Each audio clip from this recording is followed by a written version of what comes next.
Corvette C8 Zr1. Makes 1,075 horsepower, right? Twin turbo 5.5 liter flat plane crank engine. Dealership markups is going to jack this price up so high it's ridiculous. It's going to take the average Joe about 10 to 20 years to be able to afford this with the type of pay that Taco Bell is currently paying. And come to think of it, for the price you're going to be paying for a C8 Zr1, you might as well go find you a C7 Zr1, which is way better. I just find it ridiculous that they think they're going to sell this for $185,000 plus. The base model starts off at like maybe $175,000, like for a regular just ZR1, no extra packages or nothing like that. Again, this is supposed to be their attempt at like breaking into the supercar or hypercar market. Like, you know, it's supposed to be like uber luxury C8 Corvette, right? But for this same price, why not go get like a 458 Italia or a used Lamborghini Gallardo? Seriously, let's use common sense. Why would you pay damn near $250,000+ for a C8 Corvette ZR1 when you can go get a Lamborghini Huracan? But the C8 ZR1 makes 1,000+ horsepower. I'd be downgrading if I get... No, listen to what I'm saying. The same 5.2 liter V10 in this Lamborghini Huracan is in the Audi R8. And there are guys sticking sheepy race twin turbo kits on these engines and making 1,800 horsepower on stock internals, stock block. You can't do that with a C8 Corvette. If your dad raised you to stand up when you pee like a man, yeah, go get a Viper SRT GTS.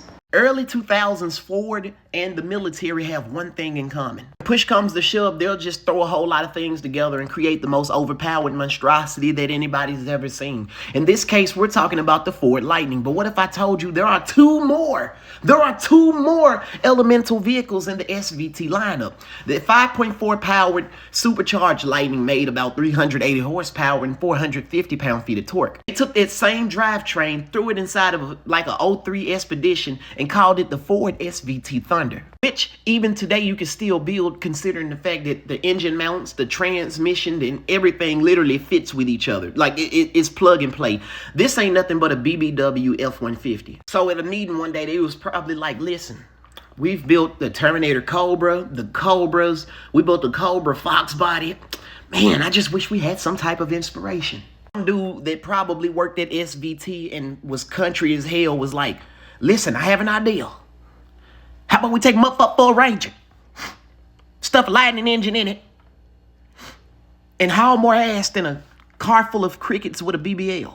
Enter the Ford SVT Thunderbolt. We're talking about a vehicle that weighed 900 pounds less than the Ford Lightning that the engine came from. We're talking about a vehicle with 12.5 wide tires and a cooling and heating system borrowed from a Ford Econoline van. They also had to bash in the transmission tunnel just to fit the 4-speed. Sadly enough, we didn't get this because, well, Ford didn't exactly plan to build this. This is more like a cause we can type of ordeal. Only thing they did was, you know, do a few rolling shots for magazine covers. So, but do you need a Ford Lightning engine for your Ford Ranger? No, you don't. You don't need it. Man, you could do a fucking 351 Windsor or you know, a 302 small block Ford swap.